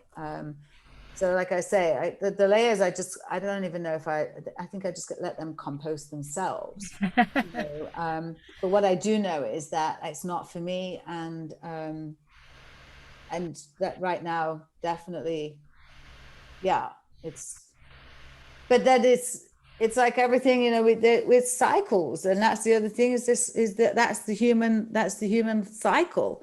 And so we compost it, we take it, we go forward, we share our stories. And then in sharing our stories, now you and I have connected, we wouldn't have connected otherwise. There's, so that's how we have to take it forward, I think. And I just think you brought up such good points, like Avatar and Sridhar, who is your teacher, who was your original influencers. There are amazing human beings that have done amazing jobs to be humble and to teach and to live their life in a way that was congruent to their values. And yet within those choices, it still, was in this larger system that was perpetuating a much bigger web of deceit and manipulation that thousands of people, good meaning teachers, turned a blind eye to. And I kind of feel that's about what's happening today. We want to name these renegade teachers. Well, they're a different kind of a yogi. Well, if they're still teaching a body of work called Kundalini Yoga without dissecting the level of predatory infusion, then what part of them is them? And then what are they just regurgitating that's on repeat? And there's not one right answer for any one of us, but we have to be willing to have the uncomfortable conversation within ourselves, with our students, with the teachings themselves, with the practices, to really figure out, is this our own resonance? Is this our own unique call? Or are we hooked on the hope? Are we hooked on this external body that says it promised us a better future? And what is my identity without that better future? Yeah, indeed. I mean, it hooks into, kind of like that Buddhist theory of the hungry ghost. We're perpetually walking around, hungry, distended bellies sticking out very far, with big mouths and tiny little throats. And we're just like devouring, whether it's food, whether it's our addictions, and our addictions we just think of as alcohol and food and drugs, but they are our spiritual practices. They are our relationships. They are the things that we go to when we want to get out of how we are feeling. And when we come out the other side, we may not be feeling that feeling anymore, but has that really gone away, or has that just been pushed down to get composted in the same way of, I don't really know what it is, but now it's down there. But even though it's down there and you don't really know what it is, it is. So It is, and it's inside of you. And so then at some point something disrupts that, and That's right. you just don't know how that's going to be. And I think that a lot of it again comes back to the fact of accepting the hungry ghost as opposed to trying to feed the hungry ghost, right? That it is that accepting that this is just part, this is part of it. So if we don't try and get away, I think a lot of our problems come from friction, and we cause friction by going resistance. And so if we can take away some of our resistance to some of the things, we don't have as deep a friction, and therefore we are not as charged about it. And maybe our morning at the beach will help. And my morning at the beach doesn't make the whole day great, but it does mean that there's this time that I had that no one else got into. If you want to piss me off, like, just start messing with me in the morning. Like, I was thinking about this the other day. I was like, it's not that people aren't morning people, because I'm up early, but I don't want to talk to you. I don't want to really. I actually hid from my housekeeper the other day at my I can't believe I'm going to tell you this. So I love her so much, and she won't be watching this. And so at the house we're staying at was a beautiful housekeeper whom I love. But I sometimes don't want to have a conversation with someone. I sometimes literally don't want to speak, right? I don't want to say hello. I don't want to say anything.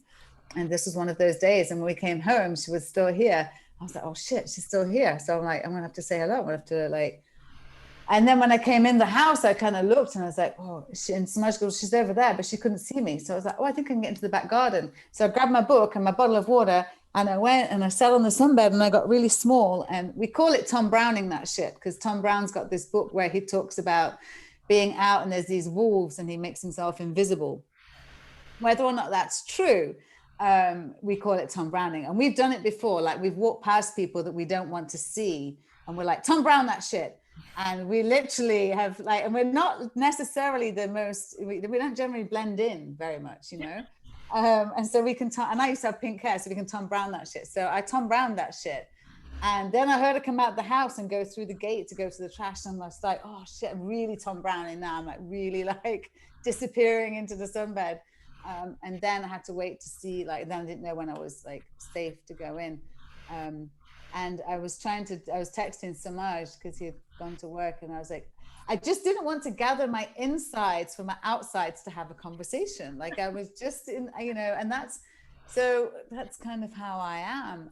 And I think that when I was an attorney, for example, I never got time to have time with myself for that untangling to happen. There's always something happening. And what we can do a lot of times is we want to interrupt that silence. We want to interrupt that pain, because as much as we yearn for it, it's uncomfortable. And so we interrupt it. But in doing so, we interrupt that. It's kind of like a cleanse, right? If you're going to I do water fasting, right? So what you do from doing an 18-hour cleanse, if you make that 24 hours, if you make that 40 hours, if you make that 5 days, what the body goes through and where it can get to, the same as if you cleaned your house. If you had 20 minutes to clean your house, or if you had a whole week to clean your house, where you can get to. And so if you're uninterrupted and you can go all the way through, you can get to doing a lot. But if someone keeps interrupting you every 20 minutes and you have to keep coming back every 20 minutes, then you're only going to keep getting to here. And that's where we get unraveling ourselves inside. This is what we were doing our yoga for, is trying to unravel all that stuff, trying to make sense of some stuff, right? But that's time with ourselves. That's just, we're like, I don't have it with me. We're like a snow globe, right? So life's, and all we want to do is let the flakes settle and see what's behind it. What we do is we let them settle, and we can kind of say, and then something fun comes along. And we're like, but it's fun. Well, sometimes the only thing we've got control of are the fun things. That's what I realized as an attorney, was I couldn't control work, but I could control what I was doing at the weekends and with my free time instead of filling it up. Right? So one night I'm in the BART station in San Francisco. My friend sends me a text, can't make it to brunch that weekend. And the first thing I thought of was, what else can I do? Right. It was to fill that slot, to fill the slot, because I only had a certain amount. I was an attorney. I was working 60 to 100 hours a week. I only had a certain amount of time. Right. So I'd fill that time with fun things to make up for all the work that I did. I deserved it. Right. That was the talk. Yeah. But then I couldn't get my other things done. Right. My things like getting food in the house, getting the laundry done, getting like things and unraveling. Right. And one night, so this night, I sat down waiting for the bar, and I scribbled in the book a little 4 lines about silence. And it said,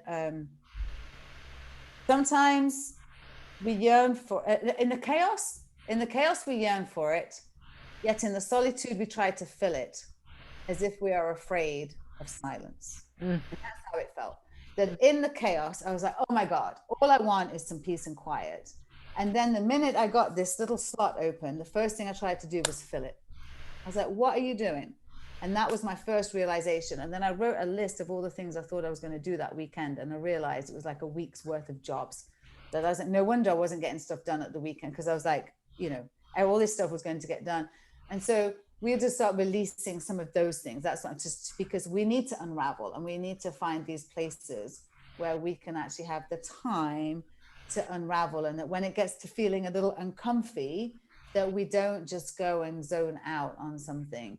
Doesn't mean that we do it all the time or we're perfect, but just finding those spaces, pieces of peace, I call it, like these little pieces of peace that we can pop through our day. It could be a minute.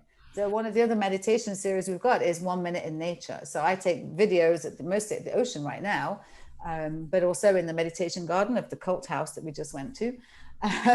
We did take some in there too, of 1 minute of just no words, nothing, just some nature, where you can just, if you're at work or whatever, you could just put it on, just breathe, or just watch something for a minute that's got no one talking, and then it turns off, right? It's not trying to sell you anything. It's not trying to do anything. It's just a minute. It's just a minute, right? That these are the things, and that when we start doing something, which was we were doing the yoga, so it made us stop doing something so that we could do that. And so we felt better. Well, maybe it was the doing something, right?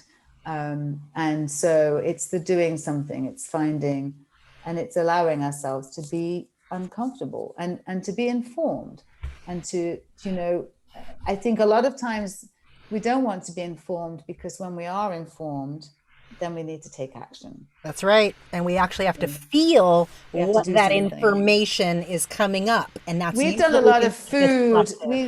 I changed my food, and we've done a lot of food information with people. And that was one of the big resistances with food. If I find out where my foods come from, then I'm going to need to do something about what I eat. And I just really do not have the energy and the time and the wherewithal, right? So it's a big thing for people. It's the same with the people who are making their living from it. If they don't do this, then what?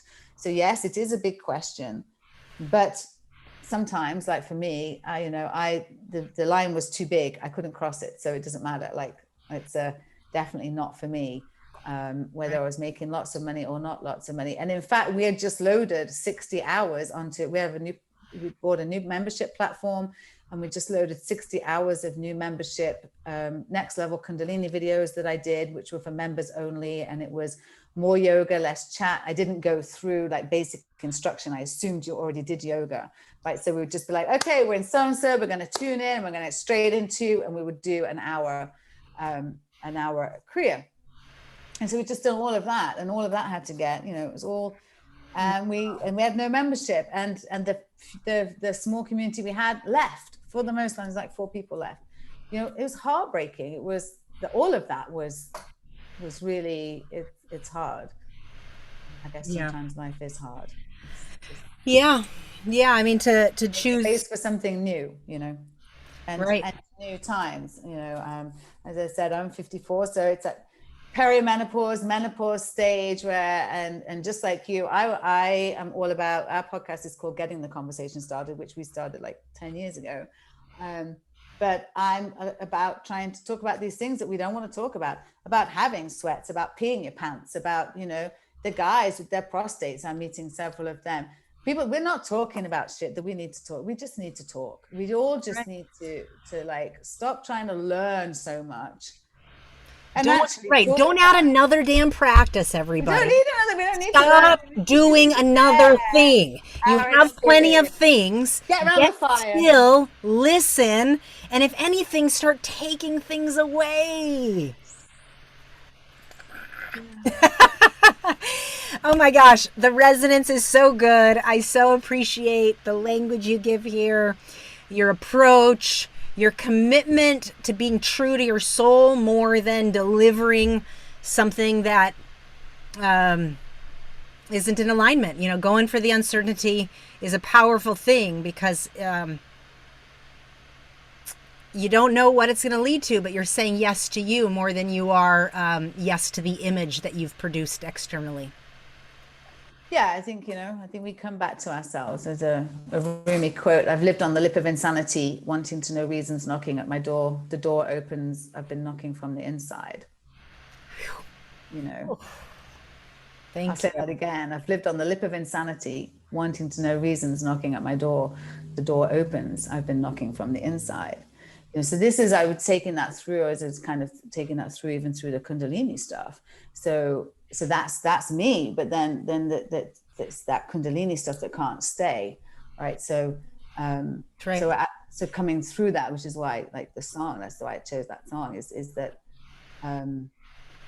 because Kundalini said it was us, we were the teacher within. It just didn't quite deliver that, or looking at the big scale. I tried to, but that that ultimately, if that's the place we come back to, is ourselves. We're here. We came in alone and naked, and we will go out alone and naked. I mean, that's what I learned from the fire, was that, and it can happen anytime.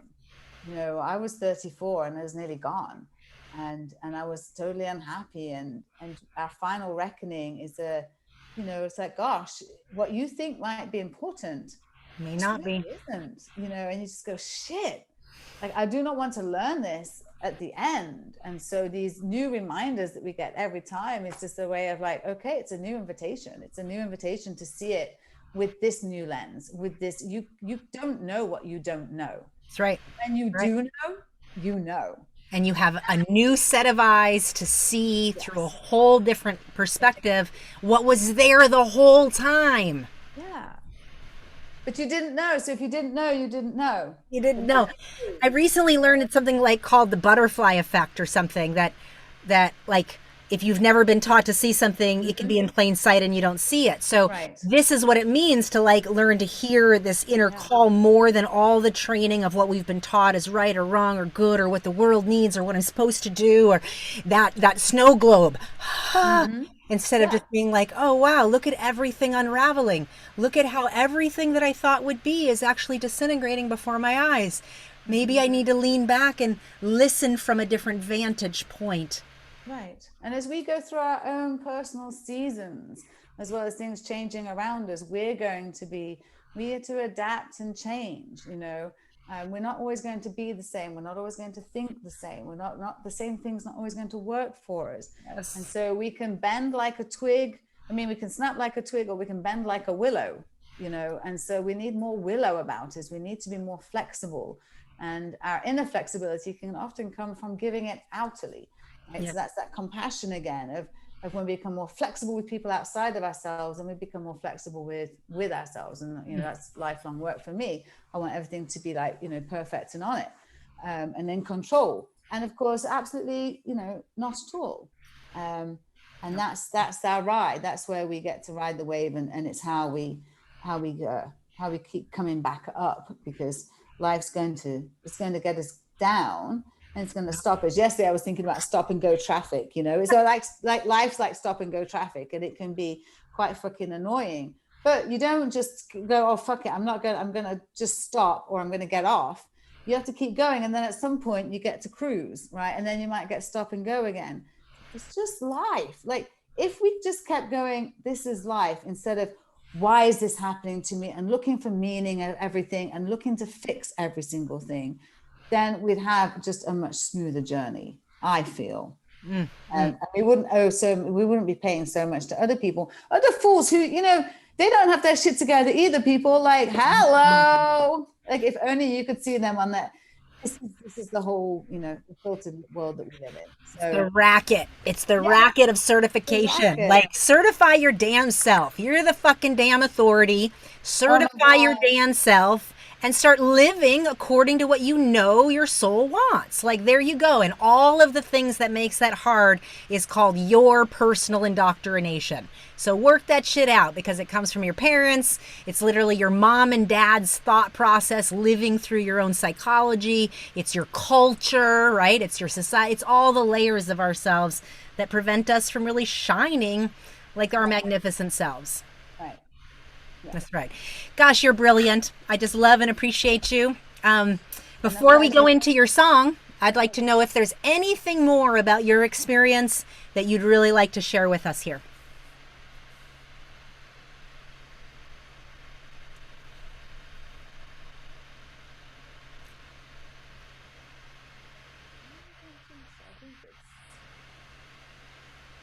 I think that one of the things we can have when we're telling our stories is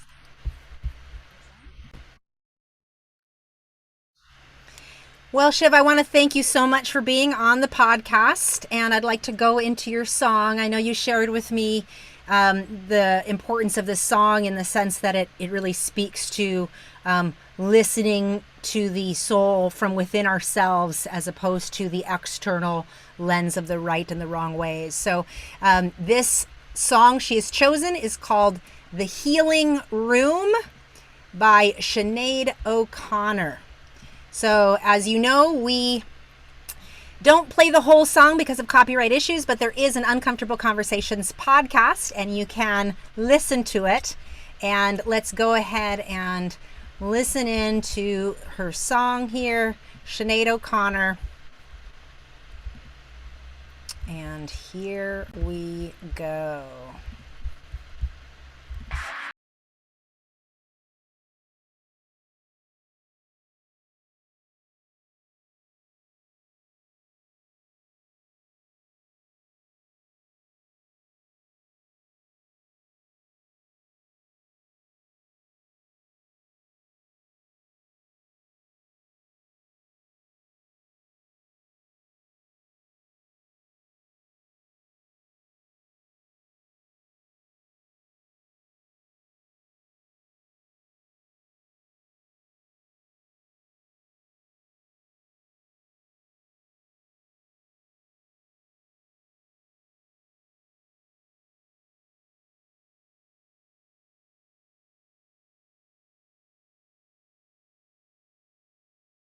Ooh.